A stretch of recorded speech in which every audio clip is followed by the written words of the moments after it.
Good morning दोस्तों। आज अपन देखेंगे डिटर्मिनेंट कैसे निकाला जाता है एक मैट्रिक्स का। ये मैं क्यों आज लेक्चर बना रहा हूँ इसके ऊपर, क्योंकि ये जो मैट्रिक्स है इसका ये अभी 3x3 मैट्रिक्स है। 3x3 मतलब क्या, 3 रोज़ है और 3 कॉलम्स है। इसका डिटर्मिनेंट निकालते आना क्यों ज़रूरी है, क्योंकि ये चाहिए जब हम एडजॉइंट निकालते हैं मैट्रिक्स का। जब भी हमको इन्वर्स निकालना है, तो समझो इन्वर्स ऑफ मैट्रिक्स ए, वो निकालने के लिए हमको लगता है एडजॉइंट ऑफ ये मैट्रिक्स का और divided by determinant of this matrix. तो इसके लिए ये बहुत ज़रूरी है दोस्तों। जब भी हमको इन्वर्स निकालना है मैट्रिक्स का, उस टाइम पे डिटर्मिनेंट क्या है ये जानना बहुत ज़रूरी है। तो इस एग्जांपल में हमको दिया गया है मैट्रिक्स ए जो 3x3 है, जैसे कि मैंने बोला, और उसका डिटर्मिनेंट निकालना है। तो वो कैसे निकाला जाता है, तो वो इधर लिखा है मैंने कि ये जो फर्स्ट रो वाले आइटम्स है वो कंसिडर कर रहे हैं। जैसे कि इसको बोलते हैं, इसका लोकेशन क्या है, ये फर्स्ट रो और फर्स्ट कॉलम है, तो उसको बोलते हैं A11। ये है फर्स्ट रो सेकंड कॉलम है, तो उसको बोलते हैं A12, और इसको बोलते हैं A13 क्योंकि रो पहला ही है बट कॉलम थर्ड है। तो पहला ये वाला लेना है टर्म यस, जो A11 वाला है, और उसके बाद ये दोनों को ऐसे ढक देना है। जो भी रो और जो भी कॉलम है उसको ढक दो। उसको ढक देने के बाद क्या बचता है, ये 4 आइटम्स बचते हैं, ये 4 एलिमेंट्स बचते हैं मैट्रिक्स का। तो इसको बेसिकली मल्टीप्लाई करो इससे इसके साथ। तो जैसे कि s इंटू एस प्लस 3, तो क्या होगा s इंटू एस स्क्वायर, जो मैंने इधर लिख दिया है, s इंटू 3, ये 3s हो गया। तो बेसिकली जो एलिमेंट है उसको बाहर लिख दो इन ब्रैकेट। इन दोनों को, इस रो को और इस रो को और इसको कॉलम को मैं अगर ढक देता हूँ तो ये 4 एलिमेंट्स बचते हैं। तो उनको मल्टीप्लाई, जैसे कि ये मल्टीप्लाई करो, ठीक है, तो इसको इसके साथ मल्टीप्लाई करो, s² प्लस 3s माइनस, जब भी ये है तो ये माइनस निकालना है। इन 4 आइटम्स ये समझ लो कि ये मैट्रिक्स है, तो इसका बेसिकली हमको डिटर्मिनेंट निकालना है।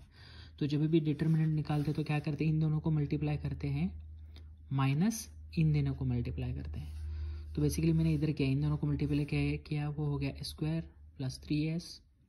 इन दोनों को मल्टीप्लाई किया, क्या हो गया, -2। बट डिटर्मिनेंट निकालते समय ऑलरेडी एक माइनस साइन रहता है, तो ये ऐसे हो जाएगा।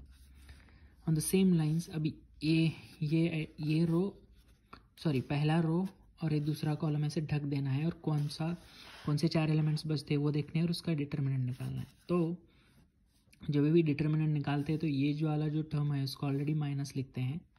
ऑलरेडी ये टर्म माइनस है, तो ये ढक दिया, ये रो ढक दिया, तो क्या बच जाएगा, 0 -1 1 s प्लस 3।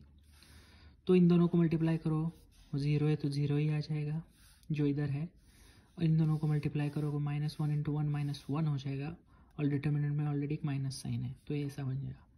तीसरा क्या है, इस कॉलम को ढक दो, इस रो को ढक दो, उसके बाद क्या बचेंगे, 0s12। तो 0 बाहर लिख दो इन ब्रैकेट, इन दोनों की मल्टीप्लिकेशन, ठीक है, तो वो है 0 माइनस इन दोनों की मल्टीप्लिकेशन, तो हो जाएगा -s। तो इसको अगर अपन आगे जाके देखते हैं तो इसको मल्टीप्लाई करो अंदर। मल्टीप्लाई करने से पहले हम साइंस देखते हैं, जैसे कि s² plus 3s minus minus plus, तो +2 हो गया, फिर माइनस माइनस प्लस हो गया, अंदर ये माइनस माइनस मल्टीप्लिकेशन प्लस हो गया, और इधर 0 बाहर है तो 0 ही रहेगा।